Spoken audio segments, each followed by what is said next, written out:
Alright, today we're doing the interior. Enjoy!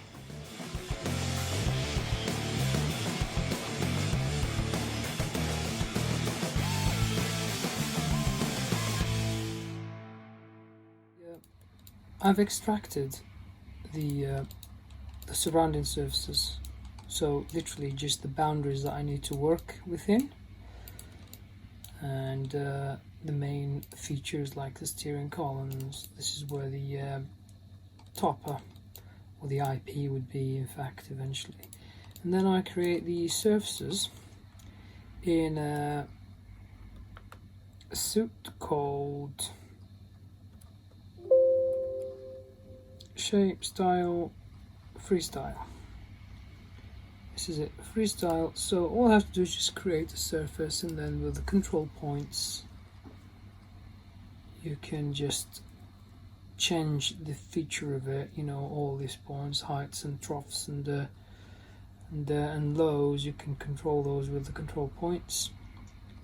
Obviously I'm not going to touch this now, because if I touch it will upgrade straight away, but you can see you can control this 15 nodes, you know, change it to whatever nodes you need. The much more complex surfaces would contain more in X and Y, and less complex one you don't really need to go to as far as. The idea is the more you have, the impure the surface is, if that makes any sense. If you need to leave these two values as low as possible. So just for the sake of demonstration, I'm just going to start a surface here like that, and by default it's literally 4 by, depends, by 5 or so. You right click on this, you go to 3 and 3, so it's 1, 2, 3 on each side, 1, 2, 3 on each side. So what you could do is play with the controls here and try to manipulate the points to be where you want them to be, in fact. So because you're doing something symmetrical, I suggest you go to symmetry and you define the center, the ZX axis, to be your symmetry point. That means, or element. That means if I move anything from the side, the other side will move automatically. So it flaps like a a bird. Yeah, so as you go, you just try and develop this side. The more you right click on this, the more it's gonna give you much more control. So you just, this is how I started that complex surface underneath there, literally with slowly manipulating it into shape, or forming it, if you will, into shape. So if I do that, there is much more control here. You can actually get snap control. So if you have like a reference surface like I have here now, you can snap into features, so you can get there quicker. But I rather, most of the time I work from scratch. Like I create my own surfaces. I don't have anything I start with. Like this E-type didn't have a particular drawing, or like a reference STL file or something, or a scan or anything of that sort. So literally just started working one point at a time. So yeah, this is how the whole thing was created in a nutshell, really. So for now, so it won't take it too long, just cancel that. Yeah, I'll show you the rest of the surfaces so you can get an idea. Everything was created here based on a surface that was created from scratch, or an offset of that particular surface, like this seat 2 surface, which is the underneath of the cushion. It's literally an offset or a translation of this surface down by whatever that value is, 22 mil or whatever. Yeah, the door card. So the reason for this, why you create the main surfaces first before you start modeling small details, is that first of all you have your overall proportional, you know, proportion shapes in control. Like you won't end up with, for instance, oh, it's too narrow on one side, I wish I can change it later. And then if you want to change it, you have a lot of things that are unrelated, you need to go and change by hand. But this is like an overall study, if you will. And then you start modeling things separately once you're happy with the overall shape, really. Like for here for instance, I've defined already where the tunnel would be, how wide it would be, seat roughly, you know, what the width of it would be, distances, the squab later. I think I'm just going to show you squabs. There you go, that's where the squabs are. Headrest again, 2 surfaces mainly, and then 1 to cut it from underneath. So this is how the headrest was created.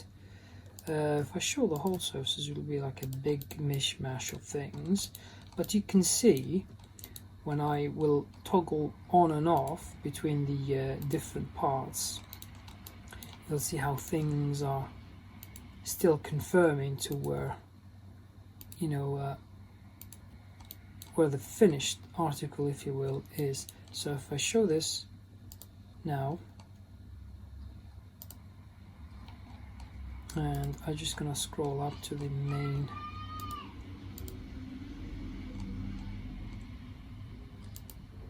yeah, and then I'm gonna put the screen on.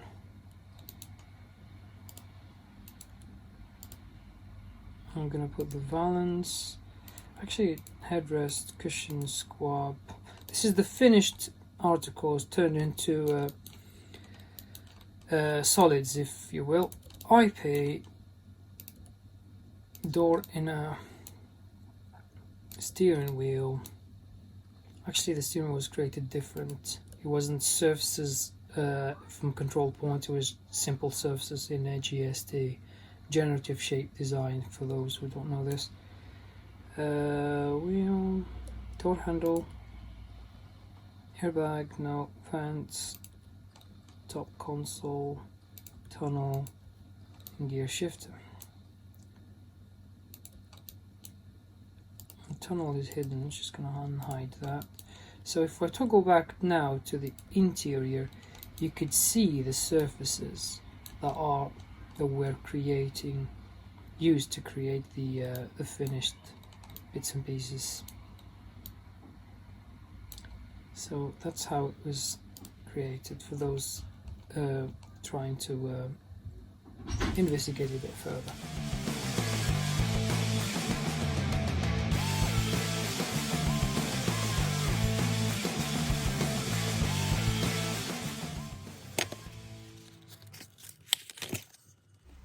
Okay, time to wrap the IP, or the dashboard. Material being used is the bog standard automotive vinyl.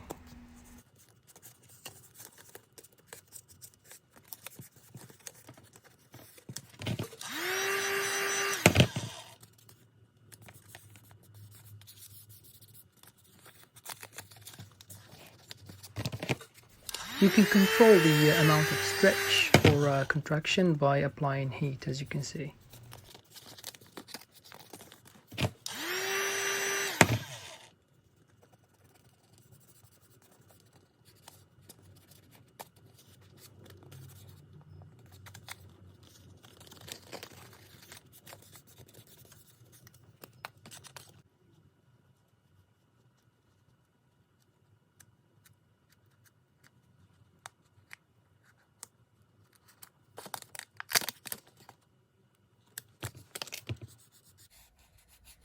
And then the felt will complement it, hopefully.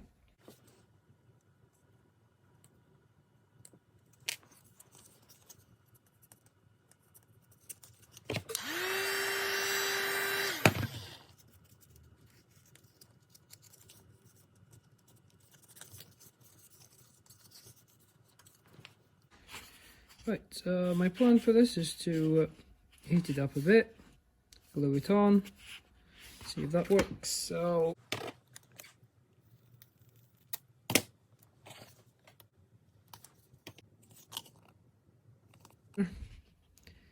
I say about there.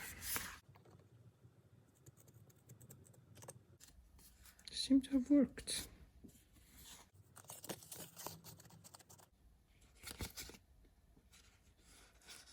Okay, here goes nothing again. There you go.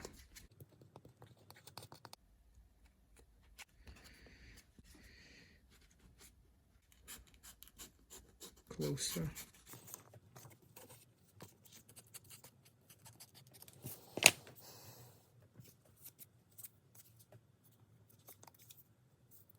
Maybe it's time to whip out the super glue. Alright, bear in mind all this is experimental, so we're trying to find out what's best, what we can do with this stretchy, foamy material. Trying to create something that looks like Alcantara, maybe a bit of a faux leather.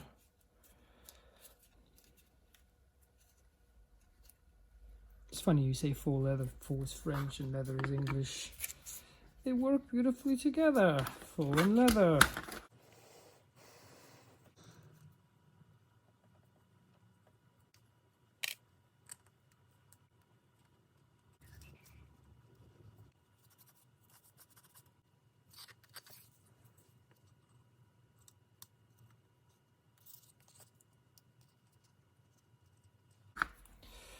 There we go. Lovely. Screen will be there, hiding all that. Shoo. Oh, off camera, I've actually made these screws, turned them into a lathe, into this shape here. So the idea is to get these to act like chrome finished brightware.